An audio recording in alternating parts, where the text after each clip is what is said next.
নমস্কার বন্ধুরা, মাম্পিস রান্নাঘরে সবাইকে স্বাগত। আজকে আমি হাজির হয়েছি পালং শাকের ডালের রেসিপি নিয়ে। এইভাবে মসুর ডাল দিয়ে পালং শাক একবার বানিয়ে দেখবেন, বারবার বানিয়ে খেতে ইচ্ছা করবে। ভালো লেগে থাকলে বন্ধুদের সাথে শেয়ার করার অনুরোধ রইল। তাহলে দেখে নিন আমি খুব সহজেই কিভাবে বানিয়ে ফেলবো পালং শাক দিয়ে মসুর ডাল। এই ডালটা বানানোর জন্য সবার প্রথমে আমি এক আটি পালং শাককে ছোট ছোট করে কুচিয়ে নিয়েছি আর খুব ভালোভাবে ধুয়ে পরিষ্কার করে নিয়েছি, কারণ শাকের মধ্যে প্রচুর পরিমাণের বালি থাকে। 100 মসুর ডালকে আমি আগের থেকেই সেদ্ধ করে নিয়েছি। দেখুন ডালটা আমার সেদ্ধ করা হয়ে গেছে। এরপরে এই ডালটাকে আমি রেখে দিলাম। আর নিয়েছি একটা মাঝারি সাইজের পেঁয়াজ, সেটাকে ছোট ছোট করে কুচিয়ে নিয়েছি। এক টুকরো আদাকে গ্রেটারের সাহায্যে ঘষে নিয়েছি। আর নিয়েছি 3টে চেরা কাঁচা লঙ্কা। একটা ছোট সাইজের টমেটো ছোট ছোট করে কুচিয়ে নিয়েছি। এদিকে কড়াই বসিয়ে কড়াইটাকে গরম করে নিয়ে দিয়ে দিলাম সাদা তেল। তেলটা গরম হয়ে গেলে এর মধ্যে দিলাম হাফ চামচ গোটা জিরে, দুটো শুকনো লঙ্কা মাঝখান দিয়ে ছিঁড়ে দিয়েছি, আর দিয়েছি হাফ চামচ হিং। সব কিছু একসাথে নাড়াচাড়া করে নেব 15 সেকেন্ডের মতো। দেখুন নাড়াচাড়া হয়ে গেছে। এই সময় এর মধ্যে দিয়ে দিলাম কুচিয়ে রাখা পেঁয়াজ, ঘষে রাখা আদা, 3টে কাঁচা লঙ্কা। সব কিছু একসাথে ভেজে নেব 3 থেকে 4 মিনিটের মতো। দেখুন ভাজা হয়ে গেছে। এই সময় এর মধ্যে দিয়ে দিলাম কুচিয়ে রাখা টমেটো, আর দিলাম হাফ চামচ নুন। টমেটোটাকে আমি একেবারেই গলিয়ে ফেলবো না, 2 মিনিটের মতো ভেজে নেব।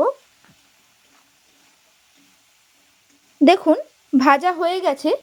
দিয়ে দিলাম হাফ চামচ ধনের গুঁড়ো, হাফ চামচ কাশ্মীরি লাল লঙ্কার গুঁড়ো, এতে কালার হবে, ঝাল হবে না, হাফ চামচ হলুদ গুঁড়ো। আবারও আমি মশলাটাকে দিয়ে 2 মিনিট নাড়াচাড়া করে নেব। 2 মিনিটের মতো মশলাটাকে দিয়ে আমি নেড়ে নিয়েছি। এর মধ্যে এরপর দিয়ে দেব সেদ্ধ করে রাখা মসুর ডাল, আর দিলাম ছোট বাটির 1 বাটি জল।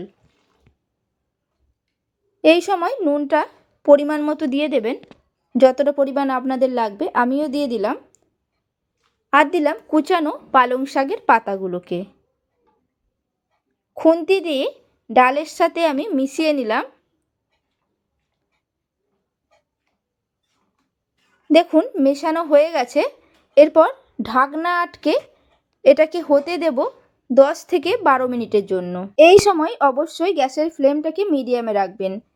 12 মিনিট পর ঢাকনাটাকে আমি খুলে নিয়েছি। দেখুন শাকটা কমে গেছে, ডালটা আমার রেডি হয়ে গেছে।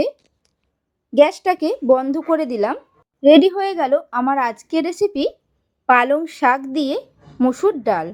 এইভাবে এই ডাল একবার বাড়িতে বানিয়ে দেখবেন। কেমন লাগলো অবশ্যই কমেন্টে জানাবেন। গরম গরম ধোয়া ওঠা ভাতের সাথে এই ডাল একবার খেয়ে দেখবেন, স্বাদ মুখে লেগে থাকবে। রেসিপিটি ভালো লেগে থাকলে একটা লাইক করে দেবেন, বন্ধুদের সাথে শেয়ার করে দেবেন। আর নতুন বন্ধু হয়ে থাকলে আমার চ্যানেলটিকে সাবস্ক্রাইব করার অনুরোধ রইল, পাশে থাকা বেল আইকন সমেত। তাহলে আমি যখনই কোনো নিত্য নতুন রান্নার ভিডিও আপলোড করব, সবার প্রথমে আপনাদের কাছে নোটিফিকেশান চলে যাবে। সুস্থ থাকবেন, ভালো থাকবেন, ধন্যবাদ।